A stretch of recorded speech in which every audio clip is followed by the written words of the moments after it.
జై శ్రీరామ్. ప్రేక్షకులకు స్వాగతం. 2026 మార్చి మాసంలో ద్వాదశ రాశి వాళ్ళ ఫలాఫలాలు.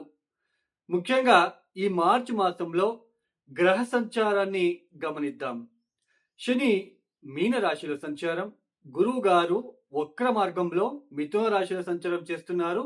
అయితే ఈ మార్చు 11వ తేదీ ఆయన వక్ర త్యాగం చేసి సవ్య మార్గంలో సంచారాన్ని మొదలు పెట్టబోతున్నారు. గురు వక్ర త్యాగం నుంచి కొన్ని రాశుల వాళ్ళకి మళ్ళీ గురుబలం అనేది రాబోతున్నది. ఇక రాహు కుంభంలో సంచారం, కేతు సింహ రాశిలో సంచారం. ఇక సూర్యుడు మార్చు 15వ తేదీ వరకు కుంభంలో సంచారం, తదుపరి మీన రాశిలో సంచారాన్ని ప్రారంభం చేస్తారు. ఇక కుజుడు ఈ మాసమంతా కూడా కుంభరాశిలో సంచారం చేయబోతున్నారు. ఇక శుక్రుడు మార్చు 2వ తేదీ కుంభరాశి నుంచి మీన రాశిలోకి ప్రవేశిస్తున్నారు. ఇక బుధుడు మార్చు 1వ తేదీ నుంచి మార్చు 21వ తేదీ వరకు బుధుడు వక్రించి వక్ర మార్గంలో కుంభరాశిలో సంచారం చేస్తూ మార్చు 21వ తేదీ వక్రత్యాగం చేస్తున్నారు. ఈ గ్రహ సంచారం వలన ద్వాదశ రాశి వాళ్ళకి ప్రేక్షకులకు చిన్న సజెషన్ అండి, చిన్న విజ్ఞప్తి. మనం గోచార ఫలితాలని చెప్పుకుంటున్నాం. గ్రహాల రాశి మార్పుల వలన ఫలానా రాశి వాళ్ళకి ఫలానా ఫలితాలు అనేది చెప్పుకుంటున్నాం. అయితే ఇక్కడ ముఖ్యంగా గోచారంలో మీరు కొన్ని థంబ్నెయిల్స్ ని చూస్తూ ఉంటారు. ఈ రాశుల వాళ్ళకి గజకేసరి యోగం పట్టబోతుంది, ఈ రాశుల వాళ్ళకి మాలవ యోగం పట్టబోతుంది, ఈ రాశుల వాళ్ళకి ముఖ్యంగా రూచక యోగము, పంచమహాపురుష యోగాలు ఇవి పట్టబోతున్నాయి. బుధాదిత్య యోగం పట్టబోతుంది. లేదా ఈ రాశుల వాళ్ళకి ఈ సంవత్సరం అంతా స్పాయిల్ అయిపోతుంది. ఇలాంటివి మనము చూస్తూ ఉంటాం. గోచారంలో రాశి ఫలితాలు అనేవి కేవలం 30% మాత్రమే తీసుకోవాలి. దీన్ని ఎవరు సోది అనుకోవద్దండి. వాస్తవాన్ని గుర్తించడానికి ప్రయత్నం మాత్రమే చేయండి. జాతకరీత్యా ఉన్న గ్రహ స్థానాలని బట్టి అక్కడ గనక గజకేసరి యోగం ఉంటే గజకేసరి యోగము అందరికీ వర్తించదు. శుక్ర మహాదశ అందరికీ మంచి ఫలితాలు ఇవ్వదు. దీన్ని గుర్తించండి, వాస్తవాన్ని గుర్తించండి. సో జాతక రీత్యా గ్రహ దోషాలు గనక ఎక్కువ గనక ఉంటే, అంటే కర్మ అనేది కార్మిక్ అనేది ఎక్కువగా ఉంటే ఏ జ్యోతిష్యం కూడా సహాయం చెయ్యదు. ఎందుకు? అలాంటి గ్రహస్థితులు కర్మ అనేది ఎక్కువగా ఉన్నప్పుడు సరైన పరిహారాలు మనము చేసుకోలేము. సరైన పరిహారాలు చేసుకోవడానికి వదలదు గ్రహస్థితి. టైఫాయిడ్ వచ్చినప్పుడు టైఫాయిడ్ టాబ్లెట్లే వేసుకోవాలి. మలేరియా వచ్చినప్పుడు మలేరియాకు తగ్గట్టుగా ఉన్న ట్రీట్మెంటే తీసుకోవాలి. ఆర్డినరీ డోలో 650 టాబ్లెట్ వేసుకుంటే వర్కౌట్ కాదు, ఎక్స్ట్రా యాంటీబయాటిక్ పడాలి. అలానే మన జాతకరీత్యా ఉన్న గ్రహ స్థానాలని బట్టి, గ్రహ దశలని బట్టి వాటికి సంబంధించిన పరిహారాలని మాత్రమే మనమే స్వతహా పాటిస్తూ వెళ్ళాలి. ప్రతి దానికి హోమాలు, ప్రతి దానికి ఉంగరాలు పెట్టుకుంటే కర్మ తగ్గుతుంది, ఫలితాలు తారుమారైపోతాయి, మనము శ్రీమంతులవచ్చు, కోట్లు సంపాదించవచ్చు అని అనుకునే వాళ్ళకి ఇది ఒక సజెషన్ ఇస్తున్నాను. అలానే ముఖ్యంగా ఇంకొక విషయం అండి, కర్మ ఎక్కువగా ఉంది, నేను ఏం చేయాలో అర్థం కావట్లేదు, ఉద్యోగంలో చాలా ఇబ్బందులు పడుతున్నాను, నాకు ఏ రూట్లో వెళ్ళాలో అర్థం కావట్లేదు, గందరగోళం ఎవరైతే పడుతున్నారో వాళ్ళు ఈ చిన్న పరిహారాలు చేసుకోండి. ప్రదోష కాలంలో సాయంత్రం పూట ఓం నమ శివాయ ఒక 1000 సార్లు, అంటే ఒక జపమాలకి 108 వస్తుంది. 108 into 10 టైమ్స్ అంటే 1080 టైమ్స్ ఓం నమ శివాయ ఇది చదువుకోండి. కూర్చొని చదువుకోవడానికి ప్రయత్నాలు చేయండి. అలానే ప్రతిరోజు ఉదయాన్నే శివాలయంలో ఉంటున్న నవగ్రహాలకి 27 ఎరుపు రంగుల పూలతో ఒక్కొక్క ప్రదక్షిణ చేస్తూ ఓం నమ సూర్యాయ చంద్రాయ మంగళాయ బుధాయ చ గురు శుక్ర శనిశ్చర రాహువే కేతువే నమః అంటూ ఒక్కొక్క ప్రదక్షిణ చేసిన తర్వాత ఆ ఎరుపు రంగు పువ్వుని అక్కడ పెట్టండి. మీరు నవగ్రహాలని తాకకండి. జస్ట్ అక్కడ పెట్టండి. 27 ప్రదక్షిణాలు ఇట్లా ఒక సంవత్సరం పొడవునా మీకు వీలైనప్పుడల్లా రోజు పొద్దున్నే చేస్తూ, అలానే ఓం నమ శివాయ చదువుకుంటూ, అలానే కాలభైరవ గాయత్రి మంత్రం ఓం కాలకాలాయ విద్మహే కాలాతీతాయ ధీమహి తన్నో కాలభైరవ ప్రచోదయాత్. ఈ మంత్రాన్ని గనక ఎవరైతే ప్రతిరోజు 108 సార్లు మీరు పాటిస్తూ వెళ్తారో వాళ్ళకి గ్రహ దోషాలు రావు. మీకు గందరగోళ పరిస్థితులు ఉన్నప్పటికీ కూడా అవి తగ్గుముఖమవుతాయి.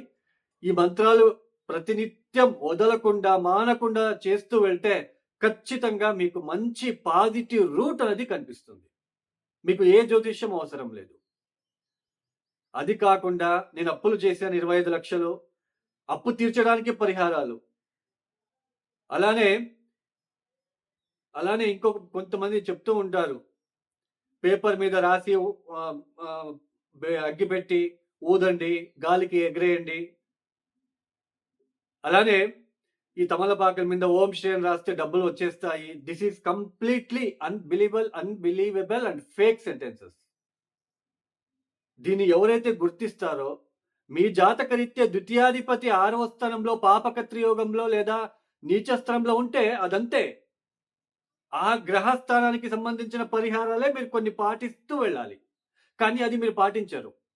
మీకు ఇలాంటి ఇన్స్టాంట్ రిజల్ట్ వచ్చేస్తుంది అని ఎవరైనా చెప్పగానే సడన్ గా దూకేస్తారు.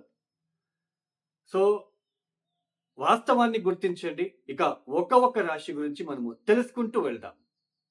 2026 మార్చి మాసంలో కర్కాటక రాశి వాళ్ళ ఫలాఫలాలు. ఈ మార్చి మాసమంతా కూడా కర్కాటక రాశి వాళ్ళకి యోగించే గ్రహాల కన్నా ప్రతికూలించే గ్రహాల సంఖ్యనే అధికంగా ఉంది. అయితే ఈ ఒక మాసంలో 12వ స్థానంలో గురువు గారు వక్రత్యాగం చేస్తున్నారు. మార్చి 11వ తేదీ నుంచి గురువు గారు వక్రత్యాగం చేస్తున్నారు. దీని వలన కొంచెం ఆకస్మికంగా ఖర్చులు తగ్గుముఖమయ్యే సూచనలు ఉండే అవకాశాలు ఉంటాయి. అలానే ముఖ్యంగా ఈ అష్టమ స్థానంలో కుజ రాహుల కలయిక, సూర్య రాహుల కలయిక, బుధుడు కూడా వక్రించడం అనేది ఈ రాశిలో పుట్టిన వృద్ధులు, పురుషులు కావచ్చు, స్త్రీలు కావచ్చు, వృద్ధులు ఆరోగ్య పట్ల జాగ్రత్తలు తీసుకోవాలి. అలానే ముఖ్యంగా ఆకస్మికంగా ధన నష్టము, ఆకస్మికంగా మీకు సంబంధించిన విలువైన వస్తువుని పోగొట్టుకోవడానికి అవకాశాలు ఉంటాయి. అలానే ర్యాష్ డ్రైవింగ్ చేయవద్దు. రాత్రిపూట జర్నీస్ అస్సలు వద్దు. ఇది మీరు పాటిస్తేనే మీకు అనుకూలతలో ఉంటుంది. రాత్రిపూట జర్నీస్ అవాయిడ్ చేయండి. ర్యాష్ డ్రైవింగ్ వద్దు. తెలియని విషయంలో మీరు తలదూర్చే ప్రయత్నం చేయకండి. ఇప్పుడు ఫర్ ఎగ్జాంపుల్ ఇంట్లో లైట్ ప్రాబ్లం వచ్చింది. సో ఎలక్ట్రీషియన్ పిలుచుకొచ్చి చేయండి. మీరే వెళ్ళి మీరే టెస్ట్ తీసుకొని మీరే ఎలక్ట్రీషియన్ లాగా వెళ్ళకండి. ఎందుకంటే కుజ రాహువులు కలుస్తున్నారు. బుధుడు వక్రించి రాహుతో డీప్ కంజక్షన్, కుజుడు కూడా డీప్ కంజక్షన్ అవుతున్నాడు.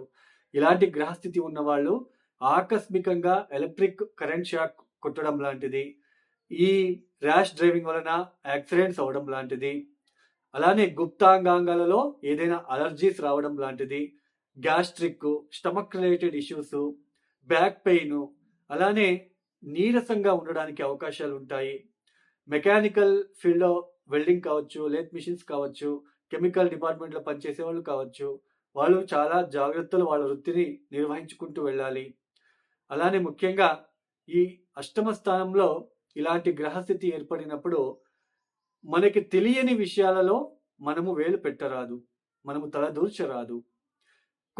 కొంతమంది అంటూ ఉంటారు, జస్ట్ వాక్ చేస్తూ వెళ్తున్నానండి, నేను పెద్దగా ఫాస్ట్గా కూడా వెళ్ళలేదు, సడన్గా కిందకి పడిపోయానండి, తలకి గాయమైపోయింది అంటూ ఉంటారు.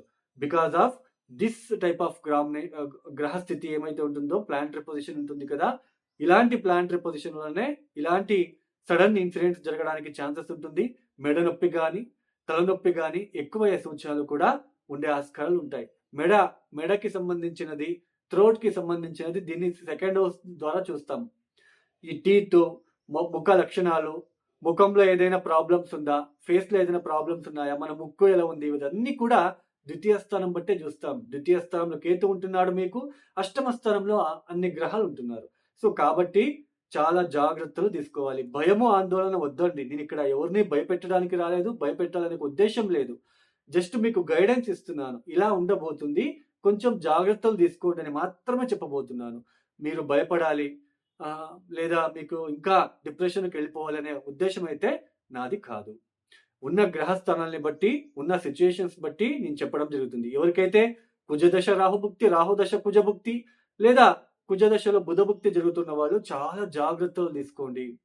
ఎంత జాగ్రత్తలు తీసుకుంటే అంత మంచిది. అలానే భార్యాభర్తల మధ్య అన్యోన్యత తగ్గుతుంది. భార్యాభర్తల మధ్య గొడవలు లాంటిది లేదా భార్య లేదా భర్త తరపున ఉన్న క్లోజ్ రిలేషన్స్ కావచ్చు లేదా మీ క్లోజ్ రిలేషన్స్‌తో మాట పట్టింపులు జరిగే సూచనలు కూడా ఉండే ఆస్కారాలుంటాయి. కొంచెం జాగ్రత్తలు తీసుకోండి. ప్రతిరోజు మహామృత్యుంజయ మంత్రాన్ని పారాయణం చేసుకోవడానికి ప్రయత్నం చేయండి.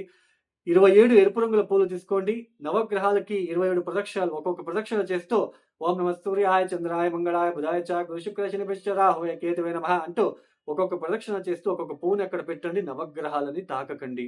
జస్ట్ అక్కడ పెట్టండి. 27 ప్రదక్షిణాలు చేయండి. మహామృత్యుంజయ మంత్రం చేయండి. రోజు చేసుకోవడానికి ప్రయత్నం చేయండి. ప్రదోష కాలంలో ఓం నమః శివాయ ఎన్ని వేల సార్లు చదువుకుంటారో అంత మంచిది. ఎవరైతే వీడియో చూస్తున్నారో లైక్ చేయండి, షేర్ చేయండి, సబ్స్క్రైబ్ చేసుకోండి. అలానే ఎవరికైనా ఆస్ట్రాలజీ కన్సల్టేషన్ కావాలనుకున్న వాళ్ళు డిస్ప్లే అవుతున్న నంబర్‌కి నేరుగా కాల్ చేయండి. ప్రాబ్లమ్స్ చెప్పుకోరాదు. మీ ప్రాబ్లమ్స్ నా దగ్గర చెప్పుకుంటే ఇంక నేనెందుకు? So date of birth, timings మాత్రమే కావాలి. డేట్ ఆఫ్ బర్త్, టైమింగ్స్ లేని వాళ్ళు అప్రోచ్ అవ్వకండి. అలానే ఉంగరాలు, బొంగరాలు కావాలనుకున్న వాళ్ళు కూడా అప్రోచ్ అవ్వకండి. సింపుల్‌గా రెమెడీస్ కావాలనుకున్న వాళ్ళు మాత్రమే అప్రోచ్ అవ్వండి. నాకు డైరెక్ట్ కాల్ చేయండి. నేనే పిక్ చేస్తాను. పిఎలు ఎవరు ఉండరు నా దగ్గర. సో ఇది వాస్తవం. ఎవరైతే వీడియోని చూస్తున్నారో లైక్ చేయండి, షేర్ చేయండి, సబ్స్క్రైబ్ చేసుకోండి. అలానే సర్వే జనం సుఖినో భవంతు. ధన్యవాదములు. జై శ్రీ